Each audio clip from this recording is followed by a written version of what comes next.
German language B1 പഠിച്ച് പാസ്സായിട്ടും ഞാൻ എന്തുകൊണ്ട് ജർമ്മനിക്ക് പോകുന്നില്ല, ആ ഒരു പ്ലാൻ ഡ്രോപ്പ് ചെയ്തു എന്നാണ് ഇന്നത്തെ വീഡിയോയിൽ ഞാൻ പറയാൻ പോകുന്നത്. So let's go. ജർമ്മൻ ലാംഗ്വേജിൽ 6 ലെവലുകളാണുള്ളത്. A1, A2, B1, B2, C1 and C2. ഇങ്ങനെ 6 എണ്ണമാണുള്ളത്. സോ നമുക്ക് ഇപ്പം ഇന്ത്യൻസിനാണെങ്കിലും ബേസിക് എന്ന് പറയുന്നത് A1, A2, B1, B2, advanced, intermediate ആണ് C1, C2. അതായത് പ്രീസ്റ്റ് അച്ഛന്മാർക്കും അങ്ങനെ ഹൈലി ആവശ്യമുള്ള ഡോക്ടർമാർ, അപ്പം അത്രയും ആൾക്കാർക്കാണ് ഈ പറഞ്ഞ പോലെ C1, C2 വേണ്ടത്. B2 വെച്ചിട്ട് നമുക്ക് എല്ലാതരം ഹൗസ് ബിൽഡിങ്ങും ചെയ്യാൻ പറ്റും. B2 ഉണ്ടെങ്കിൽ തന്നെ അത്യാവശ്യം നന്നായിട്ട് വായിക്കാനും എഴുതാനും സെറ്റായിട്ട് അറിയാം. അതായത് B2 എന്ന് പറഞ്ഞു കഴിഞ്ഞാൽ അത്യാവശ്യം നല്ല രീതിക്ക് ഫ്ലുവൻ്റ് ആയിട്ട് ജർമ്മൻ സംസാരിക്കാൻ പറ്റും എന്നാണ് അതിനർത്ഥം. ഓക്കെ, അപ്പം B1 വെച്ചിട്ട് ചില കോഴ്സുകൾ, ചില ഹൗസ് ബിൽഡിംഗ് മാത്രം ചെയ്യാൻ പറ്റും. അതായത് എല്ലാം ചെയ്യാൻ പറ്റില്ല. ഇപ്പോൾ നേഴ്സിങ്ങിനേക്കാളും താഴ്ന്നത് ഈ നേഴ്സിംഗ് അസിസ്റ്റൻ്റ് എന്ന് പറയുന്ന ഒരു പ്രോഗ്രാമുണ്ട്. അതൊക്കെ B1 വെച്ച് ചെയ്യാൻ പറ്റും. അങ്ങനെ വളരെ കുറച്ച് മാത്രം പ്രോഗ്രാം, വളരെ റയറായിട്ടുള്ള സിറ്റി, വളരെ റയറായിട്ടുള്ള എംപ്ലോയീസ് മാത്രമാണ് ഈ B1 എടുക്കുള്ളൂ. ഞാൻ ഹോട്ടൽ മാനേജ്മെൻറ്റ് ഹൗസ് ബിൽഡിംഗ് എടുക്കാൻ വേണ്ടിയിട്ട് നിന്നൊരാളാണ്. അപ്പോൾ അതിന് പൊതുവെ ഈ B1 മതി. ഒട്ടുമിക്ക എല്ലാ എംപ്ലോയീസും B1 വെച്ച് എടുക്കാറുണ്ട്. ബാക്കി എല്ലാ ഹൗസ് ബിൽഡിങ്ങിനും ഈ പറഞ്ഞ പോലെ B2 വേണം. അപ്പോൾ അങ്ങനെ ഞാൻ ജർമ്മൻ ലാംഗ്വേജ് പഠിക്കാനായിട്ട് 1 വർഷം എടുത്തു.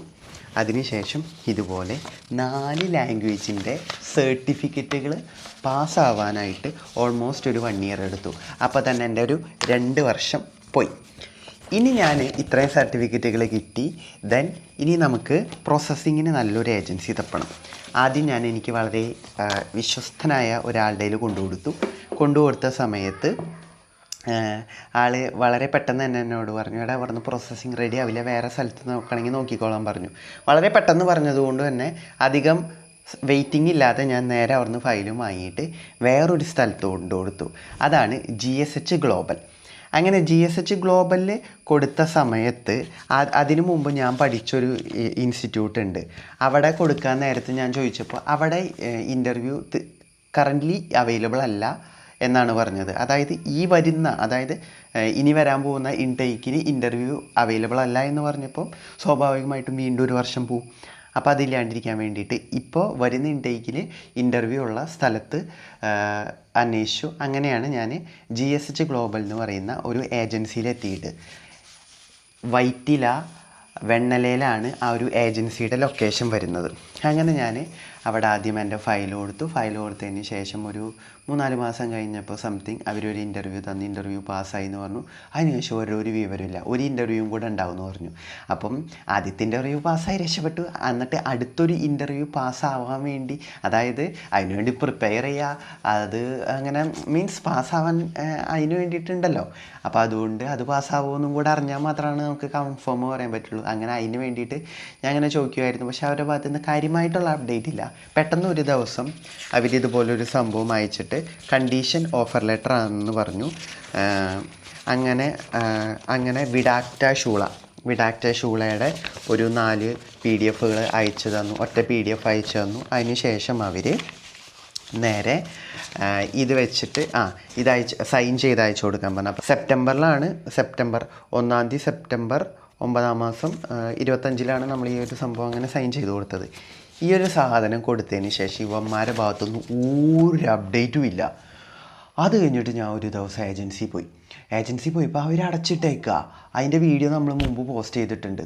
അതിനുശേഷം ഞാനതൊരു വീഡിയോ ആക്കി ഇട്ടു. കാരണം എന്തെങ്കിലും അപ്ഡേറ്റ് ഉണ്ടെങ്കിൽ അറിയണമല്ലോ. കാരണം ഇവരെ വിളിച്ചാൽ കോൾ എടുക്കുന്നില്ല, ഒരു സോഴ്സും ഇല്ല കോൺടാക്ട് ചെയ്യാൻ പറ്റിയത്. അപ്പോൾ നമ്മളൊരു വീഡിയോ ഇട്ടു.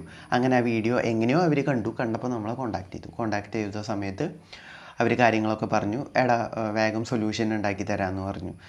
ദെൻ ഞാൻ അവരെ വീണ്ടും ട്രസ്റ്റ് ചെയ്തു. അങ്ങനെ അവസാനം അവരെ കൊണ്ട് ഒരു രീതിയിലും പറ്റില്ല എന്ന് പറഞ്ഞപ്പോൾ അഡ്വാൻസ് കൊടുത്തിട്ടുണ്ടായ പൈസ ഞാൻ അങ്ങ് തിരിച്ചു വാങ്ങി. ദെൻ അവർ കാരണം എൻ്റെ ഈ ഒരു സർട്ടിഫിക്കറ്റിൻ്റെ വാലിഡിറ്റി, അതായത് 1 ഇയറിനുള്ളിലുള്ള സർട്ടിഫിക്കറ്റ് ഉള്ളവരെ മാത്രമാണ് എംപ്ലോയീസ് ഇപ്പോൾ എടുക്കുന്നുള്ളൂ. അപ്പോൾ അതുകൊണ്ട് അങ്ങനെ ഒരു ഇഷ്യൂ വന്നതുകൊണ്ട് ഇത് വെച്ച് എനിക്ക് വേറെ എവിടെയും പോകാനായിട്ട് പറ്റില്ല. അപ്പം ഇത്രയും ഒരു സാഹചര്യത്തിൽ എനിക്ക് ഡ്രോപ്പ് ചെയ്യാൻ ഉദ്ദേശമുള്ളൂ. അല്ലെങ്കിൽ ഞാൻ വീണ്ടും B2 എടുക്കണം. സോ അത് അത്ര പോസിബിൾ അല്ല. കാരണം B1 എടുത്തപ്പോൾ തന്നെ ഒട്ടുമിക്കം ഞാൻ സ്ട്രെസ്ഡായി, നല്ല രീതിക്ക് ഇതായി. ഇനി വീണ്ടും B2 എടുക്കുക എന്ന് പറയുന്നത് സത്യം പറഞ്ഞു കഴിഞ്ഞാൽ B2 എടുക്കാൻ മാത്രം സ്കില്ലുള്ള ഒരുത്തനല്ല ഞാൻ. അത് മാന്യമായിട്ട് മനസ്സിലാക്കിയത് കൊണ്ടാണ് ഞാൻ B1 പഠിച്ച് നിർത്തിയത്. അപ്പോൾ അതുകൊണ്ട് ഇങ്ങനെയാണ് ചെയ്തത്. ദെൻ ഞാൻ ഡ്രോപ്പ് ചെയ്തു. കാരണം അവർ നല്ല രീതിക്ക് പണി തന്നു.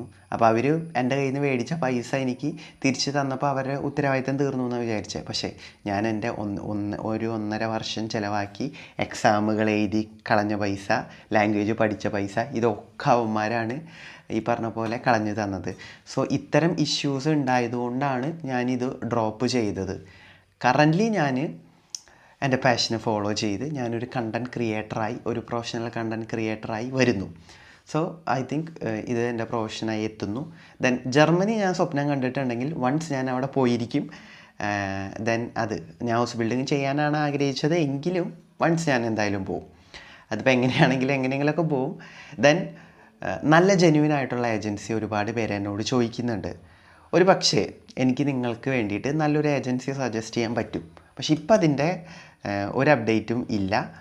ഞാൻ അപ്ഡേറ്റ് ആയാൽ അറിയിക്കാം. അപ്പോൾ ഇത്തരം ഇഷ്യൂസ് ഉണ്ടായതുകൊണ്ട് മനസ്സ് മടുത്തിട്ടാണ് ഞാൻ ഇത് ഡ്രോപ്പ് ചെയ്യാനുള്ള കാരണം. ഏകദേശം ഒരു 3 വർഷം ഇതിൻ്റെ പിന്നാലെ നടന്ന് എല്ലാ കാര്യങ്ങളും റെഡിയായി. ഈവൻ ഈ ഒരു സംഭവമാണ് എല്ലാവർക്കും ടഫസ്റ്റ് ആയിട്ടുള്ള കാര്യം. ഇതടക്കം കിട്ടിയിട്ട് പോലും ഡ്രോപ്പ് ചെയ്യാനായിട്ടുള്ള കാരണം ഇതാണ്.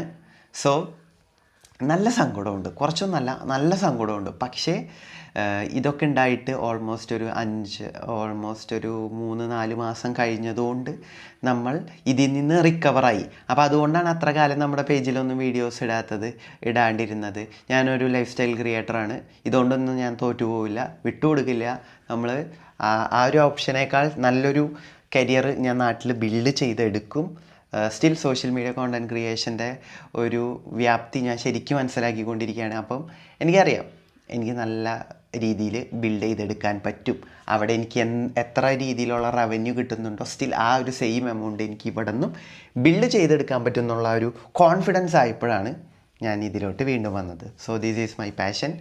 ആൻഡ് നിങ്ങൾക്ക് എൻ്റെ ലൈഫ് സ്റ്റൈൽ വ്ളോഗുകൾ ഇഷ്ടമാണെങ്കിൽ നിങ്ങൾക്ക് എൻ്റെ ചാനൽ വേണമെങ്കിൽ സബ്സ്ക്രൈബ് ചെയ്ത് വയ്ക്കാം. സോ നിങ്ങളുടെ അഭിപ്രായം കമൻറ്റ് ചെയ്യുക. വൺസ് ഇതിലോട്ട് ഇറങ്ങിക്കഴിഞ്ഞ് കഴിഞ്ഞാൽ ഒരു 3-4 വർഷം നിങ്ങൾ ഇൻവെസ്റ്റ് ചെയ്യാൻ റെഡി ആക്കി വന്നാൽ മതി. 4 വർഷത്തിനൊക്കെ കൂടുതൽ നിൽക്കണ്ട, വേറെ പണി നോക്കി പോവുക.